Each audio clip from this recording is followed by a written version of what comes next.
For the second time in school history, the Army women's basketball team has punched their ticket to the NCAA tournament. The Black Knights beat the Crusaders of Holy Cross 68-58 in the Patriot League championship game on Saturday night. Army was led by Kelsey Minato, named tournament MVP, and her 31 points. A really special feeling. It still hasn't even sunk in yet, just because it's something that we've been working towards for at least for me, for 2 years now. And we felt like last year was our chance, but this year it just felt right with us being number 2 seed and then Holy Cross beating Navy and giving us the opportunity to host the championship game. It just felt right, and I just can't say enough about the team and how we just really came together and played our best basketball really this season tonight. This obviously is a very special team, and I'm just so grateful for every opportunity I've had to play with this group of girls right here, and they're just so special to me, and they mean so much to me, and I'm just glad that I could help them get to this point. And even though I was in foul trouble and only played 19 minutes, I still felt like a big part of that win, even sitting on the bench. And the girls who went in and had a lot more playing time than usual really stepped up, especially KK, and it's just a really special feeling. I wouldn't want to play for any other coach in college. I'm so grateful to have played for him these last 4 years, and it's been a rough stretch, not getting past the first round my first 3 years, and then once we finally did, we went all the way, and Coach deserves this more than anybody because he cares more than anybody about this team, and we're just really glad that we could do it for him and for all the other coaches as well. Earlier in the season, I was kind of in a slump. Not really a slump, but I wasn't really progressing. I was just kind of playing. But now that I've actually got a chance to play in a game and I contributed, it really boosted my confidence going throughout the rest of the season. And it just feels really nice to know that I can contribute to the team again. I was a little nervous, but our bench really stepped up tonight. They had 18 points, and that was a big part of the game.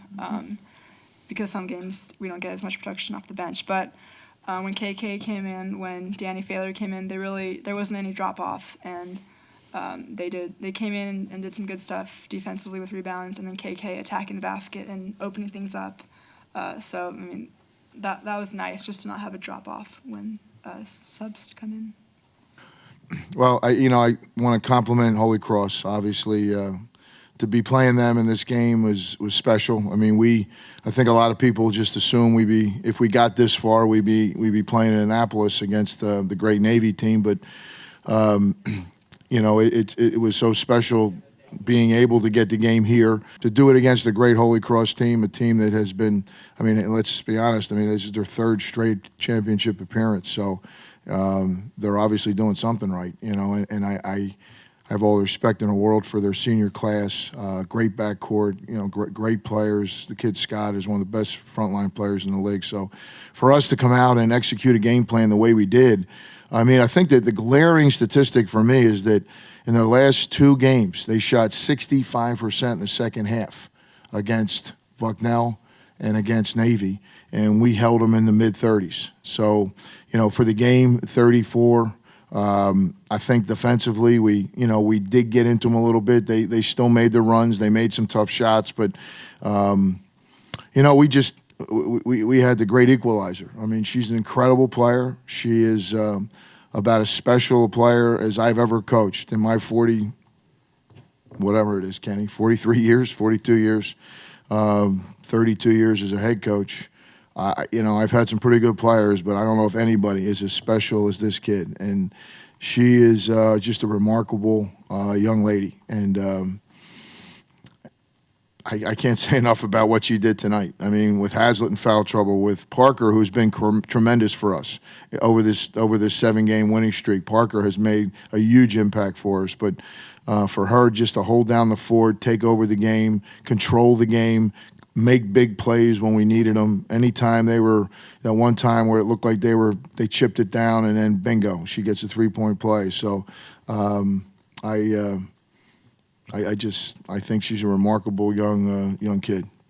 Yeah, I knew that they were gonna come out and try and throw something to get us off our game, and I knew because last game against American, we really set the tone right away, and we came out aggressive, and that kind of set the pace for the entire game, and it kind of gave us control for most of the game, really. So I kept reminding the team that we just needed to come out aggressive from the start and really take advantage of our opportunities. And when we get a stop, try and get a score and try and capitalize off that. So, I mean, for me, that was a big part of my focus, was just trying to set the pace, set the tone, and then control the game when we did have control of the tempo of the game.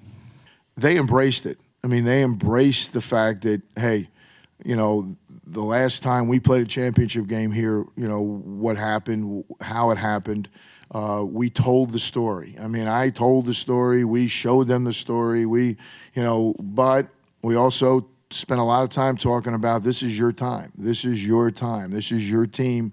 These kids were, you know, whatever, 8 years ago. I mean, you got some of these kids were 10, 12, 11 years old. I mean, and some of them didn't even know who she was until they got here. But she's such, you know, part of the fabric of our history, you know, our Division I history. And I mean, this team, though, I mean, you know, as special as Kelsey Minato is, this team will go down as probably, you know, in terms of their ability to get better every game, their ability to learn from their mistakes.